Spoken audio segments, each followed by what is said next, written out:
안녕하세요. 동물의 세계입니다.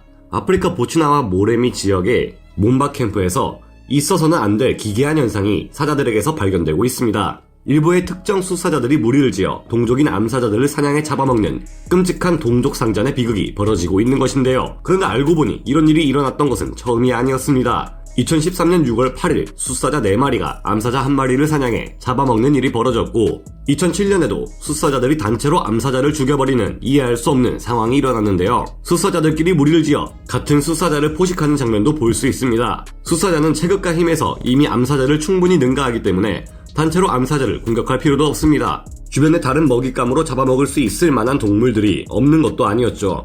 4마리의 숫사자가 모인다면 커다란 하마 같은 괴물급 덩치를 자랑하는 초식동물까지 잡아먹는 것이 가능할 텐데 대체 왜 이 사자들은 이런 끔찍한 행동을 벌이는 걸까요? 2013년 6월 당시 오카방고 델타의 몬바 캠프에서 올레 프리데라는 남자는 차를 타고 주변을 지나고 있었는데 주변의 덤불에서 사자들이 싸우고 있는 것을 보았다고 합니다. 이들은 그 주변을 조사하다가 상상도 못했던 놀라운 광경에 크게 놀랐는데요. 당시 그곳에는 4마리의 숫사자들이 모여 있었고 죽어가는 1마리의 동물이 가쁜 숨을 몰아쉬고 있었습니다.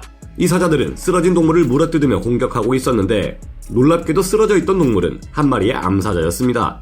약한 암사자를 비겁하게 4마리나 되는 숫사자들이 단체로 공격하느냐 따질 만한 상황이 아니었습니다. 이들은 집요하게 쓰러진 암사자의 주변을 맴돌며 그 암사자를 먹잇감처럼 대하고 있었기 때문인데요.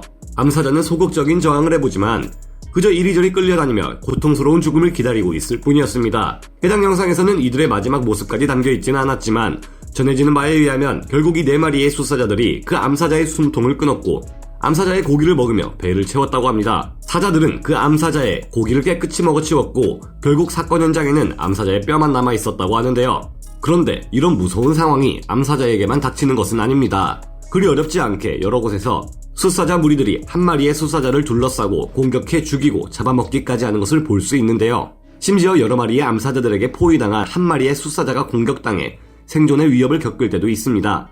올레 프리데는 20년간 사파리 안내 활동을 맡아오면서도 이런 장면을 이전에 한 번도 보지 못해 큰 충격을 받았다고 하는데요. 암컷이 결국 완전히 복종했음에도 불구하고 결국 숫사자들이 그 암사자를 잡아먹은 것은 분명히 영토 분쟁 정도의 작은 사건으로 볼 수 없는 매우 비정상적인 행동이었다고 합니다. 아프리카에서 사파리 프로그램 중 하나인 아프리카 온풋을 운영하는 코트니 블런드는 크루거 국립공원에는 마포구 연합이라 불리는 악명 높은 숫사자 집단이 있다고 합니다. 여러 마리의 숫사자들이 똘똘 뭉친 사악한 무리는 자신들의 영역 안에서 수많은 사자들을 죽일 뿐만 아니라 그 고기를 뜯어먹는 악행을 벌여 이 일대를 공포에 빠뜨렸다고 하는데요. 코트니 블런드는 이 외에도 사자들이 다른 사자를 잡아먹는 일이 종종 일어난다고 언급했습니다. 그녀는 마포구 연합의 숫사자들이 공포정치를 일삼으며 많은 사자들을 죽이고 잡아먹는 것으로 유명했다고 말했습니다. 하지만 이들뿐만 아니라 다른 사자 집단인 로스프라이드의 한 암사자도 2012년에 새끼 사자 1마리를 포함해 수많은 새끼 사자들을 죽이고 잡아먹었다는 사실을 알려주었는데요. 엉큼빛 사파리 로지를 운영하는 제이슨 키플링 또한 사자들의 동족 포식에 관한 흥미로운 이야기를 전해주었습니다. 사자가 다른 사자를 잡아먹는 것을 저는 여러 번 목격했습니다. 사자가 자신의 영역 밖을 돌아다니다 다른 무리의 사자들에게 잡혔을 때 종종 이들은 공격당하고 잡아먹히게 되는데요. 사비샌드 지역에서는 6마리의 숫사자로 구성된 악명 높은 마포구 연합 집단이 다른 무리의 많은 암사자들을 죽이고 잡아먹었으며 그 과정에서 지배력을 과시하기 위해 종종 더 끔찍한 일을 벌이기도 했습니다. 그러나 이 같은 일에 대한 전문가들은 그리 비정상적인 일은 아니라고 말하고 있습니다. 전문가들은 이런 현상에 대해 사자들에게 외부의 존재를 죽이는 것은 잠재적인 경쟁을 근절하는 예방활동의 일환이며 이로 인해 죽은 사자의 고기는 낭비되지 않는 단백질과 영양의 원천이라 이야기하고 있습니다. 경쟁자가 될 수 있는 외부의 사자들을 한 무리의 사자들이 죽이고 그 고기를 섭취하는 것은 이들의 생존을 위해 도움이 되기도 하지만 이렇게 함으로써 같은 지역에 서식하는 하이에나들이 공짜로 사자 고기를 먹을 수 없게 만든다고 하는데요. 다른 한 무리의 사자들은 이렇게 함으로써 주변의 다른 사자무리나 하이에나와의 경쟁에서 우위를 점할 수 있다고 합니다. 같은 맥락에서 암사자들이 종종 죽은 자신의 새끼들을 잡아먹는 것 또한 이해할 수 있다고 하는데요. 죽은 사자 새끼의 냄새는 하이에나 혹은 다른 사자 무리들과 같은 다른 위험한 포식자들을 유인할 수 있다고 합니다. 어미 암사자의 입장에서도 죽은 새끼가 안타깝고 슬픈 것은 당연하지만 남아있는 다른 새끼들을 보호하기 위한 조치가 더 시급한데요. 이때 모성 본능이 발동한 암사자는 본능적으로 이 같은 행동이 다른 새끼들의 생존에 있어 필수적이라는 것을 깨닫고 행동하게 된다고 합니다. 동족 포식은 매우 잔혹한 행동으로 보이지만 사실 육식을 하는 동물 중 동족 포식을 전혀 하지 않는 동물은 거의 없다고 합니다.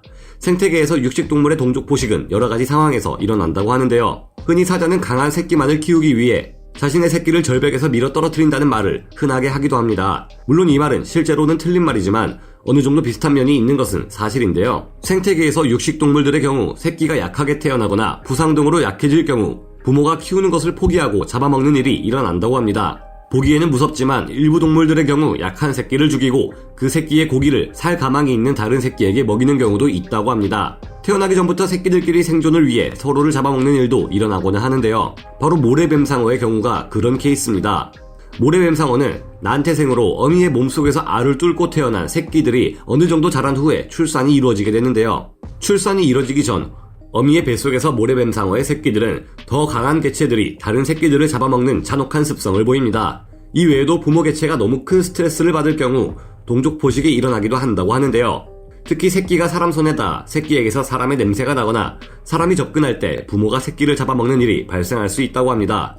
야생의 고양이나 토끼, 개, 설치류가 이에 포함된다고 하니 이제부터는 부모에게서 떨어진 강아지나 새끼 고양이, 새끼 토끼 등을 함부로 만져서는 안 되겠다는 생각이 드네요. 동물들이 인간에게서 얼마나 큰 스트레스를 받는지를 여실히 증명해주는 사례이니만큼 씁쓸하기도 합니다.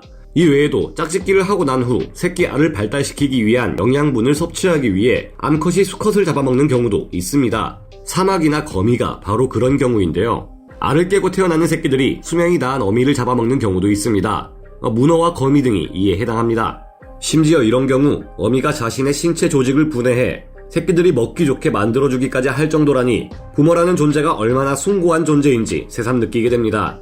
동족 포식은 누가 봐도 끔찍한 행동이지만 사실 우리 인간이라고 해서 이런 일을 벌이지 않은 것은 아닙니다. 다른 먹을 것이 없을 경우 생존을 위해 서로를 잡아먹는 적이 있는 것은 인간 또한 마찬가지니까요. 남아메리카 지역의 식인종들이 이런 행위를 멈추게 된 것은 닭과 돼지 등 먹을 수 있는 가축이 유입된 후라고 하는데요. 이 외에도 서로 싸우게 된 동물 중 승리한 쪽이 패배한 쪽을 잡아먹는 경우가 있는데 햄스터와 침팬치 같은 경우가 이에 속한다고 합니다. 아마도 햄스터를 키워보신 분들 중에는 두 마리의 햄스터가 같은 우리 안에 있었지만 다음날 한 마리의 햄스터만 남아있고 구석에서 다른 한 마리의 흔적을 발견하신 분들이 적지 않으실 것 같은데요. 자연은 언제나 경이롭고 아름답지만 이런 상황을 볼 때는 그만큼 너무나 비정하고 잔혹하기도 한 것 같습니다. 문명사회를 구축하고 살아가는 우리들은 적어도 서로를 먹이로 삼는 일은 일어나지 않아 다행인 것 같은데요. 그러나 우리 인간의 사회에서도 종교나 미신, 문화의 차이, 정치적인 이유 등으로 서로를 비난하고 공격하는 것을 보면 동물들의 동족 포식과 크게 다를 것이 없어 보여 우려스러울 때가 많습니다. 동물의 세계였습니다.